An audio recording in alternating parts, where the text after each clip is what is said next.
నమస్తే.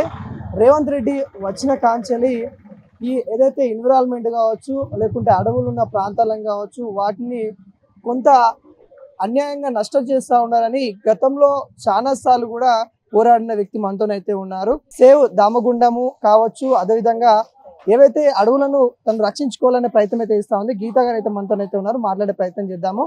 మేడం, దామగుండం కావచ్చు, agriculture university కావచ్చు, ఈ రోజున మళ్ళీ హైదరాబాద్ సెంట్రల్ యూనివర్సిటీ కావచ్చు, ఎందుకు ఈ అడవుల మీదనే రేవంత్ రెడ్డి సర్కార్ ఫోకస్ చేస్తూ ఉంది అంటే ఏం చెప్తారు? ఈరోజు ప్రధానంగా రేవంత్ రెడ్డి ప్రభుత్వం అధికారంలోకి వచ్చిన తర్వాత లగచర్లో చూసుకున్నా, దివాల్పూర్ చూసుకున్నా, హైడ్రా చూసుకున్నా, హైదరాబాద్ సెంట్రల్ యూనివర్సిటీ అయినా, దామగుండమైనా, ఎటువైనా ఈయన యొక్క తీసుకునే నిర్ణయాలన్నీ కూడా భూములకు అనుసంధానమై ఉన్నాయిగా కనిపిస్తూ ఉన్నాయి.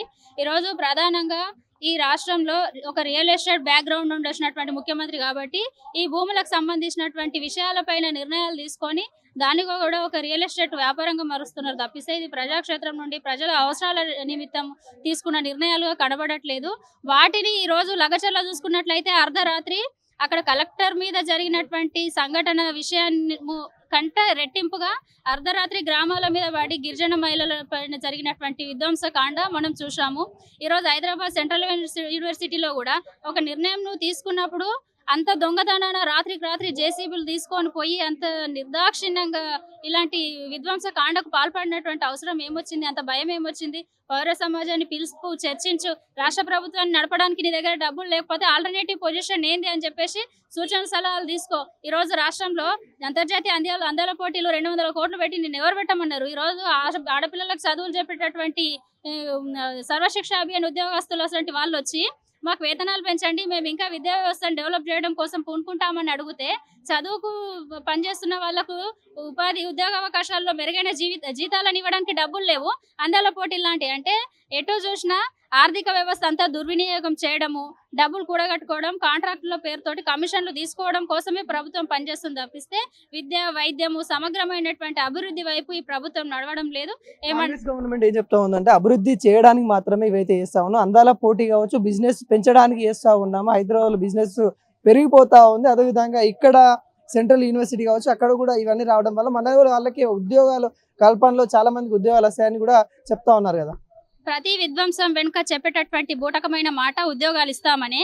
కానీ ఇప్పటికే ఈ రాష్ట్రంలో అనేక రకాలైనటువంటి ప్రైవేట్ సెక్టార్లు బలపడ్డాయి.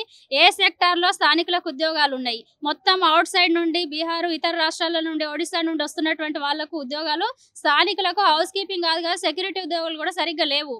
కాకపోతే ఆ ప్రాజెక్టు తీసుకుంటున్నంత సేపు ఏమాత్రం ఉద్యోగాలు వస్తాయి, అభివృద్ధి అవుతుందని చెప్పడం. ఈరోజు ఆడపిల్లలను అవమానపరుస్తూ అవహేళన చేస్తేనే ఎకనామీ పెరుగుతుందా? గ్రామాలలో బెల్ట్ షాపులు పెట్టి విచ్చలవిడిగా మందు దాపిస్తేనే ప్రభుత్వానికి ఆదాయం వస్తుందా?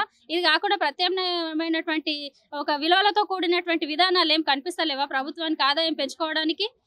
ఎంతసేపు ఉన్న ఆదాయము ప్రభుత్వాన్ని నడపడం కోసం అని అంటే ఒక ఆడపిల్లను హింసిస్తూ ఒక రకమైనటువంటి పోటీలు పెట్టి గ్రామాలలో తాపి మద్యానికి బానిస అయ్యి ఆ యొక్క ఆదాయాన్ని తీసుకొని అక్కడ కుటుంబాలలో మహిళలను హింసిస్తూ ఎటు చూసినా ప్రభుత్వం మహిళల హింస పోసుకొనే ఈరోజు ప్రభుత్వాన్ని నడపడం తప్పిస్తే వేరే మహిళలకి ప్రధాన ప్రాతినిధ్యం ఇస్తా ఉన్నాము, మహాలక్ష్మి లాంటి పథకాలను తీసుకొస్తామని వాళ్ళు చెప్తా ఉన్నారు. మీరేమో మహిళల్ని కించపరిచినట్టు మాట్లాడుతున్నారు. కించపరిచిన విధానాలే కదా. ఇప్పుడు బెల్ట్ షాప్లను నియంత్రిస్తాను నేను, రాష్ట్రంలో ఒక బెల్ట్ షాప్ ఉండని అని చెప్పేసి ఎన్నికల కంటే ముందు హామీ ఇచ్చారు. ఇప్పుడు ఏమైంది? రెట్టింపు ఆదాయానికి మార్గం ఈరోజు బెల్ట్ షాప్లనే ఎంచుకున్నారు ప్రధానంగా. ఈరోజు ఎంత ఘోరాతి ఘోరంగా ఈరోజు ఆడపిల్లల పైన హింసాకాండ కొనసాగుతుంది. గంట గంటకు కొత్త న్యూస్ చూస్తూ ఉన్నాము. మొన్న మెట్రో స్టేషన్, హైదరాబాద్లో అయితే రకరకాలైనటువంటి విధ్వంసాలు. వీటన్నిటిపైన చర్యలేవి? కూడా దామగుండం అప్పుడు కూడా మీరు చాలా ఫైట్ చేశారు.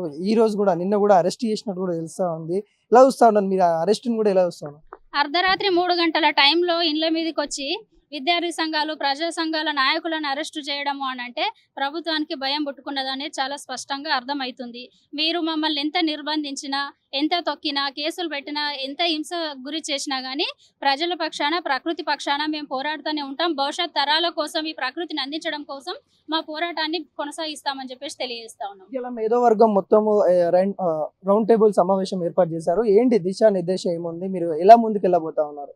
ప్రభుత్వము ఏదైతే ఈ హెచ్సియుకి సంబంధించినటువంటి భూముల విషయం పైన తీసుకున్న నిర్ణయాన్ని వెనక్కి తీసుకునేంత వరకు ఇక్కడ వచ్చినటువంటి అన్ని పౌర సంఘాలు కూడా పోరాటం చేస్తాయి.